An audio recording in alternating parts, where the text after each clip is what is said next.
Everybody good?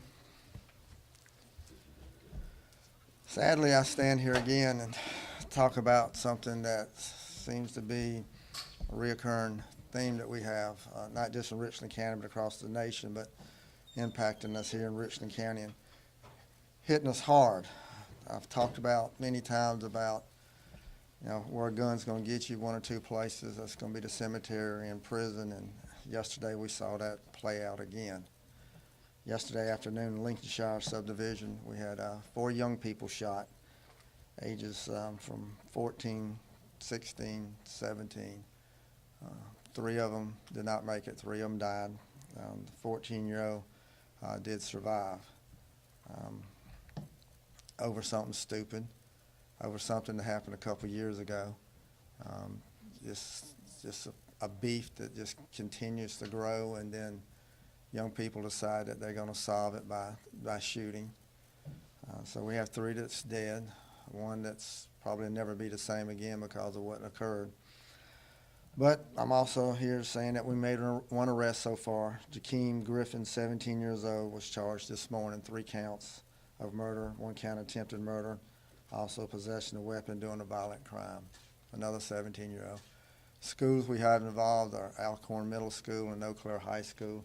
Have the school superintendent, 1 of the school board members, the House of Representatives member for that area, and also Councilwoman Barron, who represents that area. They're here because this is their area where this occurred.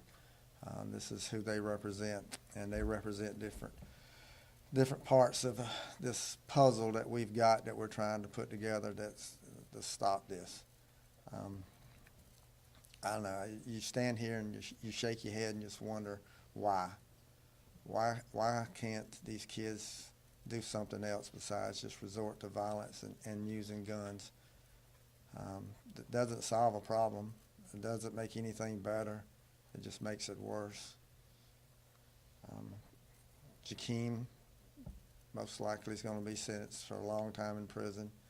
You have 3 teens that'll never see adulthood just because of what? A disagreement. I don't like you. You did something to me, so I'm going to pay you back. So I'm going to kill you. All 4 were sitting in front of a house yesterday afternoon about 2 o'clock when our shooters showed up and basically walked up on them and commenced the shooting. Very chaotic scene with so many victims, so many gunshots being fired.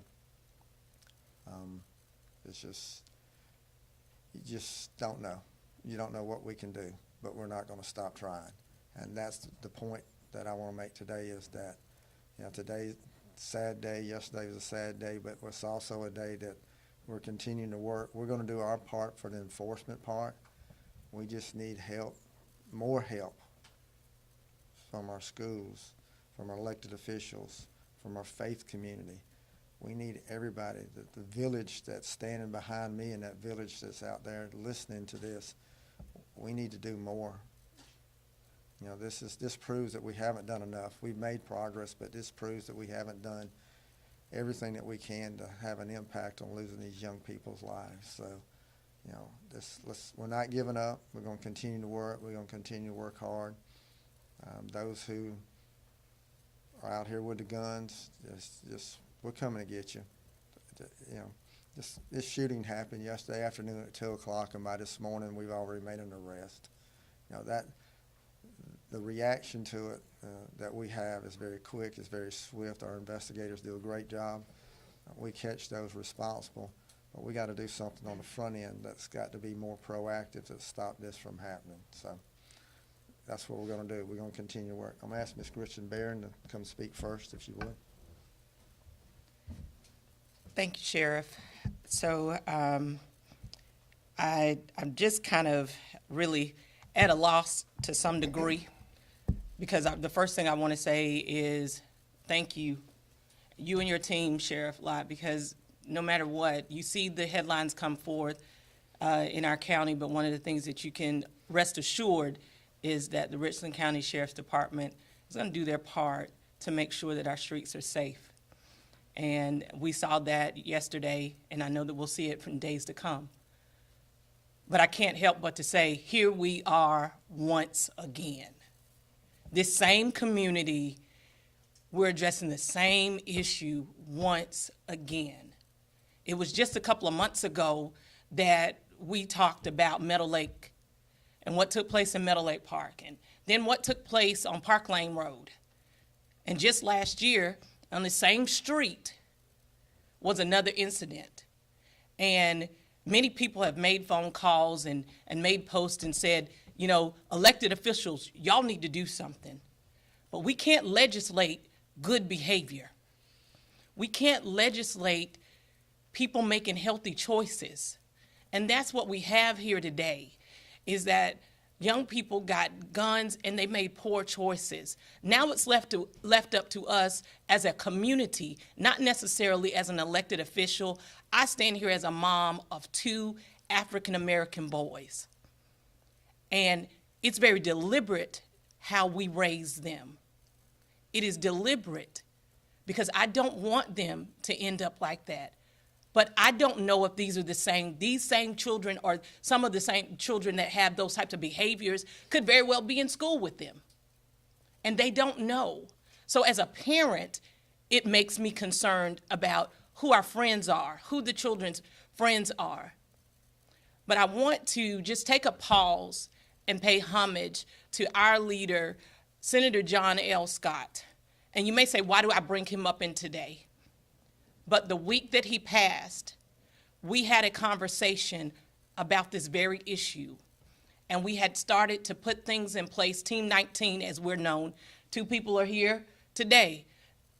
Commissioner Bishop, Representative Garvin, along with Representative Chris Hart and myself, we stood together as Team 19. And I came to Senator and I said, we have to do something. And we started making strides to doing something, and he had committed financial support for those things. And then he passed.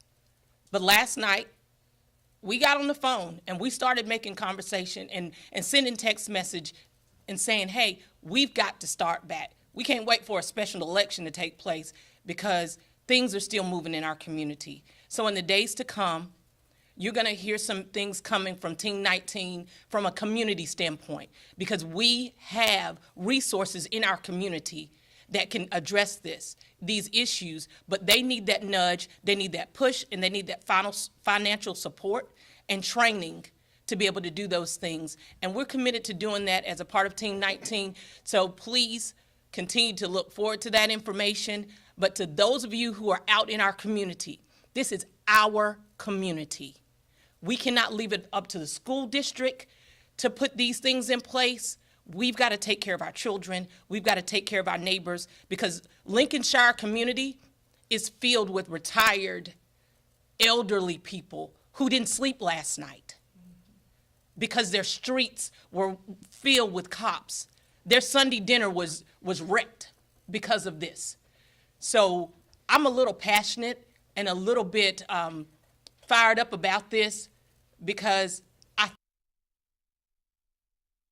who just heard the noise and just said, I better close the door because in case somebody tries to run in my house.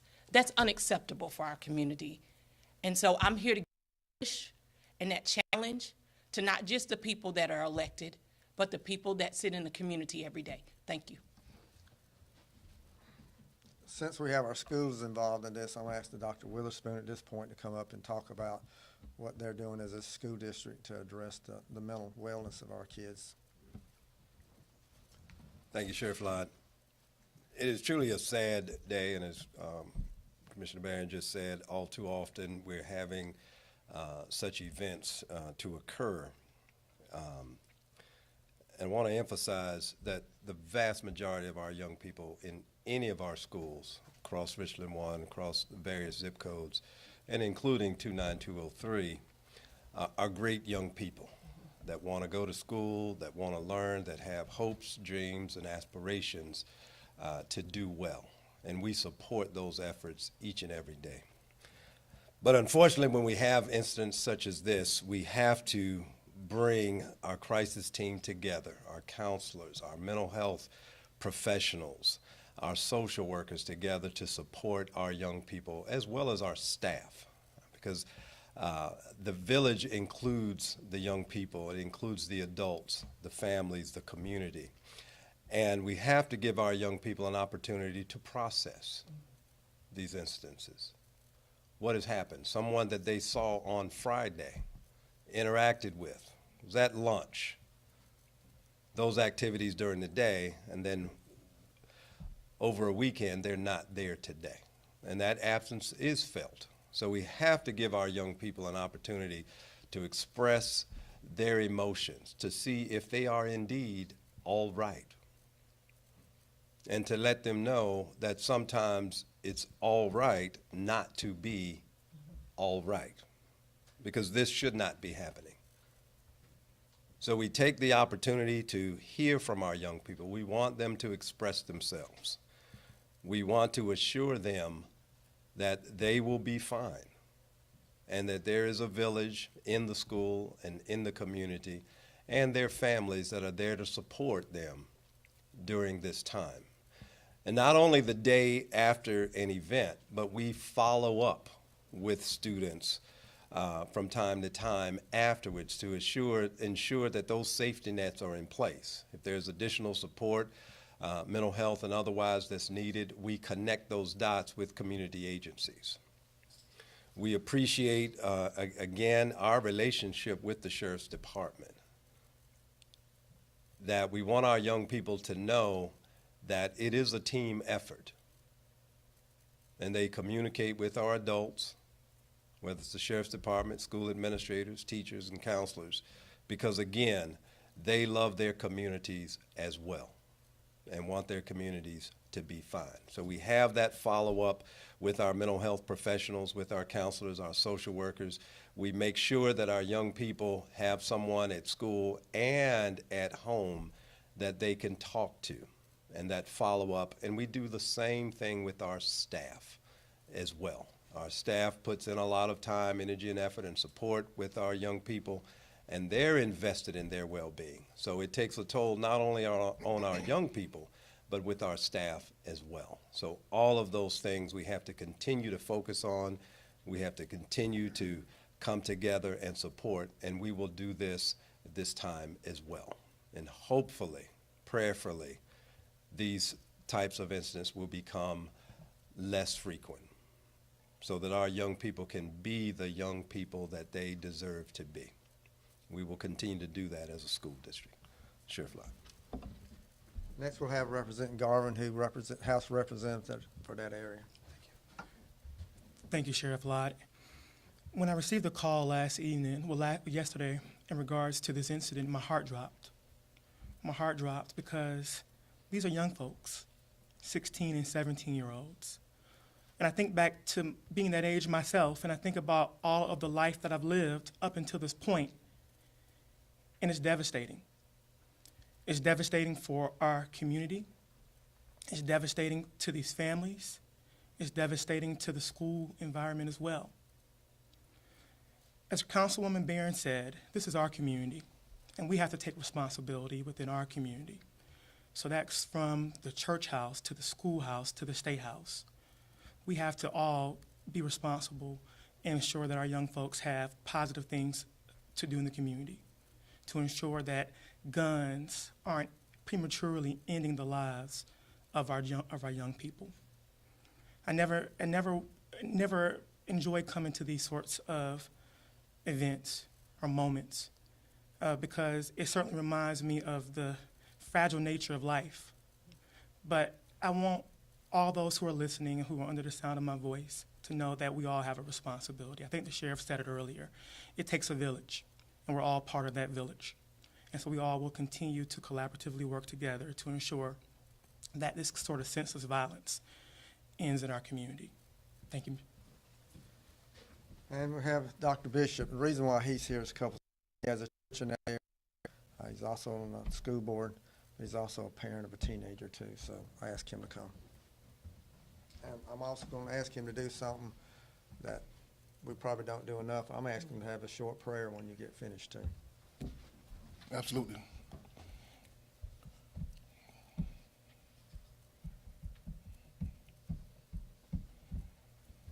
You know, just yesterday as my plane landed, Sheriff, I was on the plane with the coroner of Richland County, and our final words to each other was, well, it's time to get back to work. Because we were both away in a different city, coming back to this home we call Columbia. Didn't realize that during that same time we were landing, that the incident had just occurred. And so when a coroner has to message a school board member and say, well, we got work to do, it gets personal. This is personal. Because when I see the age of the students that were involved, it kind of rattles you as a leader, but more so as a parent. Mm-hmm.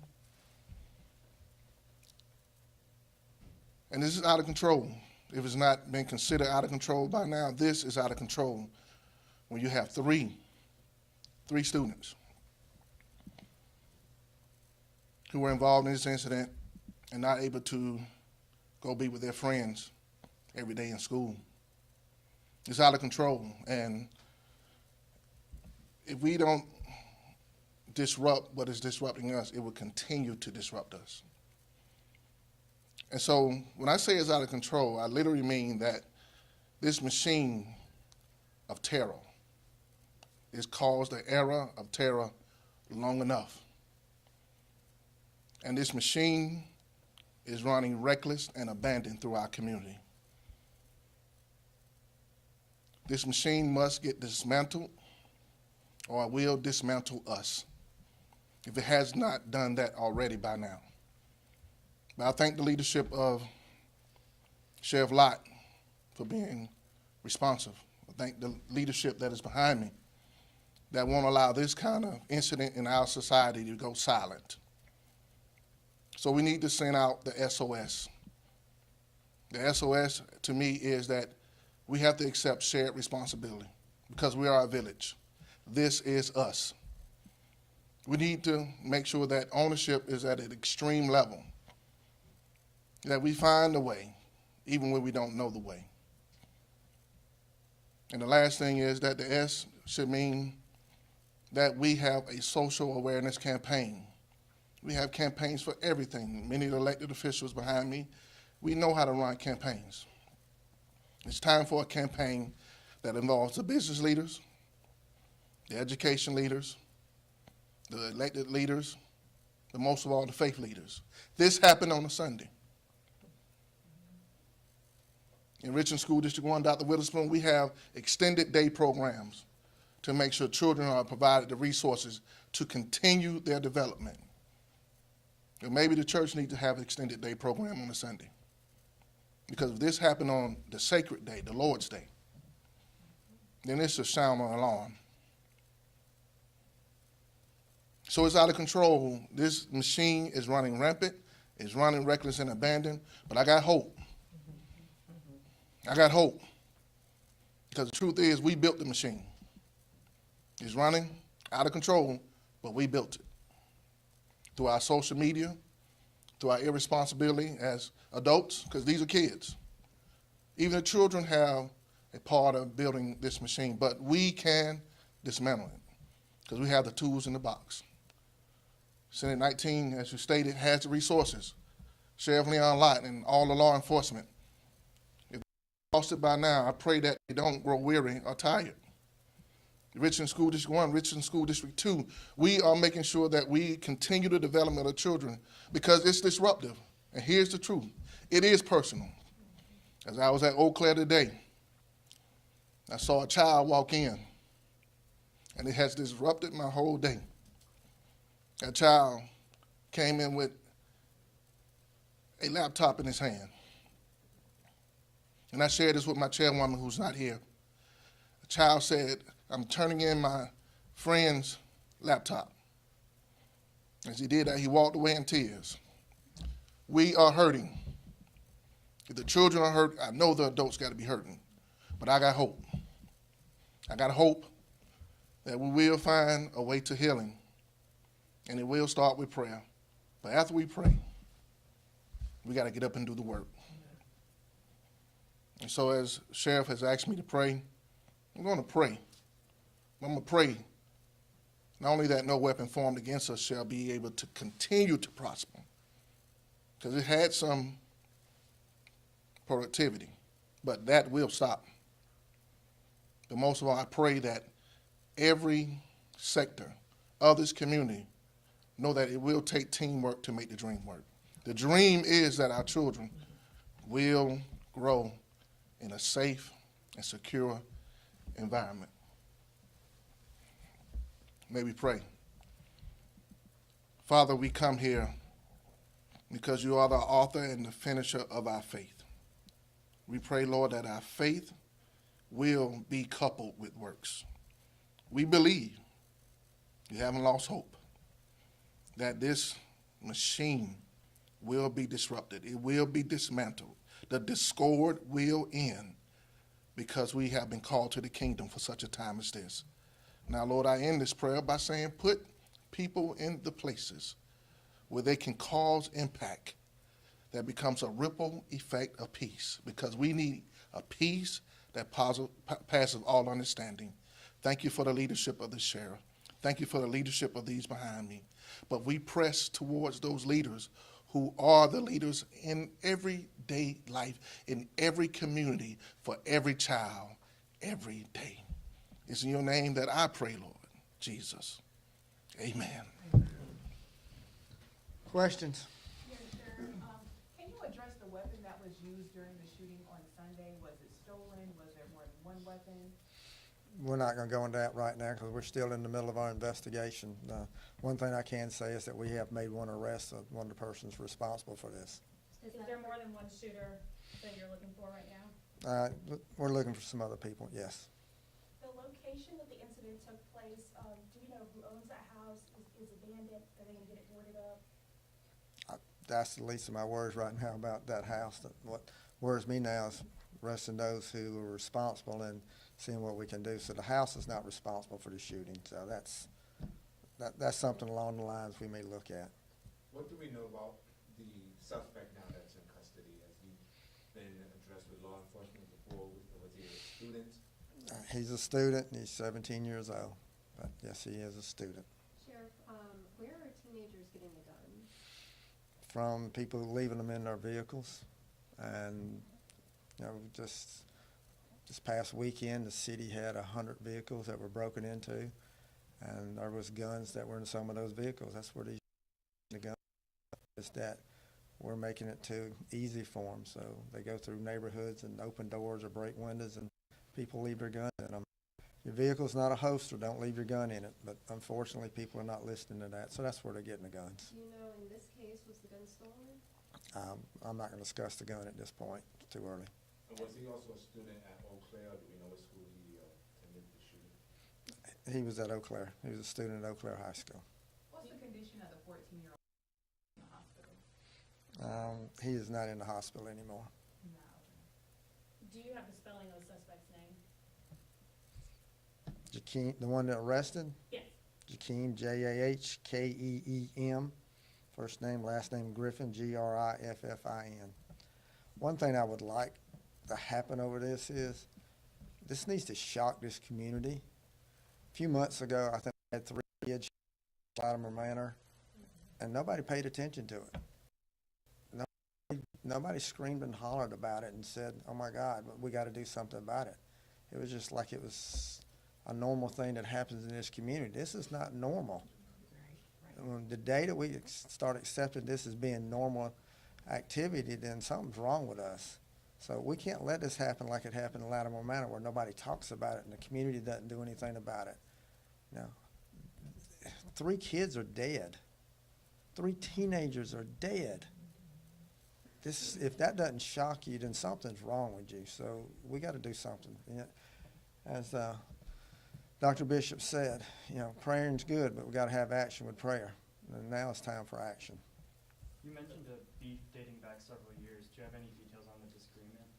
Yeah, but I'm not going to talk about that right now. But it was something that happened a couple of years ago, and here we are with 3 young people dead.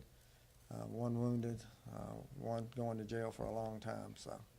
Were there any It's not- affiliations with the gang? This, we don't believe anything, gangs had anything to do with this kid, these are just teenagers making stupid decisions. Are the teams related? Two of them are related, yes. But I'm not gonna identify the ones, the coroner will have to do that after making sure all the families have, been notified. She'll make a official notification of, their names. On an education level, what types of mediation are there to I guess de-escalate beef that happens like this so it doesn't have to get to this point? Well, we have our school resource officers in there. Our DARE program that we teach is, it's called Drug Abuse Education, but it's all about making decisions, de-escalation, conflict resolution. That's what we're teaching with our school resource officers. But that's what we're doing. That's what the school's doing. The church is doing it. But it's got to start at home. The mom and dad's got to teach that. Not just us. Moms and dads have to be part of this solution too. The kids are going to follow a lot about what their parents lead them to do and examples they set. So parents have to be very important in this equation. And we're talking about what we're doing. Parents, you need to take some responsibility for this also. And it starts at the home. It all starts at the home. We'll fill in gaps when we can, but it's got to start at home. All right, thank y'all. Sheriff, can we make a statement about our meeting? We had a meeting tomorrow. Thank you, Sheriff. There will be a community meeting tomorrow at 7 p.m. hosted by Team 19 at the Crane Creek Gymnasium. We're inviting the members of the community to come out and to discuss this issue, and we hope for it to be actionable, so not just conversation, but actionable steps. Tomorrow evening, 7 p.m. at the Crane Creek Gymnasium off Fairfield Road. Thank you. All right, if y'all hold tight, I'll be back just a minute.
Talk about an incident that happened this Saturday evening about 7 o'clock.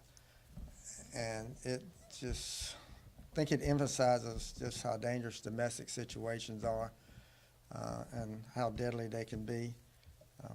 Unfortunately, our state's one of those that almost leads the nation every year in domestic assaults and domestic deaths. Around 7 o'clock, we got a call, an apartment complex, the 4900 block of Hardscrabble Road, that shots are fired and that a woman was screaming for help. 3 of our deputies responded very quickly. They went up the stairs to where the apartment was. They saw a door that had been kicked open and they could hear a woman screaming inside. They entered that apartment, and as soon as they entered, they were able to see a female that was sitting on the ground. She'd been assaulted. I observed a male subject that was in there that was armed. He ran through the apartment to the balcony, at which time a shot was fired. One of our deputies shot back twice. Our deputy did not hit him. The suspect had shot himself in the head and committed suicide. He was there to kill the female. He had put that in writing. He'd expressed that, and there was no doubt that's what his intent was. And by our deputies responding as quick as they did and the actions they took, that saved her life. He had fired numerous shots while he was in the apartment before our deputies got there that actually entered the apartment directly across the hallway. There was a young lady that was in that apartment. She was not injured. She has a Bible verse printed on the side of her wall, and she pointed that out to me and said, that Bible verse saved me. And I asked her, how did that happen? And she pointed to the kitchen and said, see my juicer? I was about to make me something to drink, and something told me to go get on my computer, so I left the kitchen and walked into the bedroom. And we stood there, and that's where the bullets came from. The apartment across the hallway would have struck her.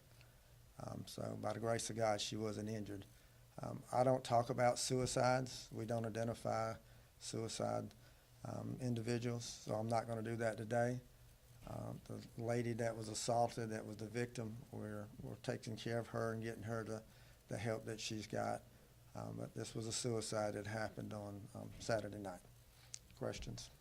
Sheriff, why do you think our state in particular is so high when it comes to domestic violence? Why do you think our state in particular? I don't know. Again, I think it's a lot's got to do with education and home. And when a young person sees abuse in the home, and that starts that cycle, I don't know if it's males think they possess a female and that they can control them, and if I can't have you, nobody will. You know, we work very closely with Sister Care. That's one of the main agencies that we help domestic violence victims to get involved with. They provide a place for them to stay. They provide counseling. We do that also. We have investigators that are trained in working these type cases. We try to get involved as quick as we know about them and get help. But sometimes it goes from 0 to 100 very quickly. And that's kind of what happened on Saturday night. I'm going to have to applaud our deputies that were there. The actions they took are quick. The individual did not die on the scene. He died later in the hospital. And here's someone who had threatened them, and they worked so hard to try to save that man's life. Just things that they did, that trying to stop the bleeding and try to save him. They really worked hard. And unfortunately, he didn't make it, but they really put some effort in it. And we don't talk about that a whole lot. I think sometimes that's neglected, is that, you know, here you are with someone who's trying to kill someone who's really threatened you with a gun also, and then you're doing all you can to save his life. You're just not standing there watching him die and not do anything. You're actually working. You're getting blood all over you.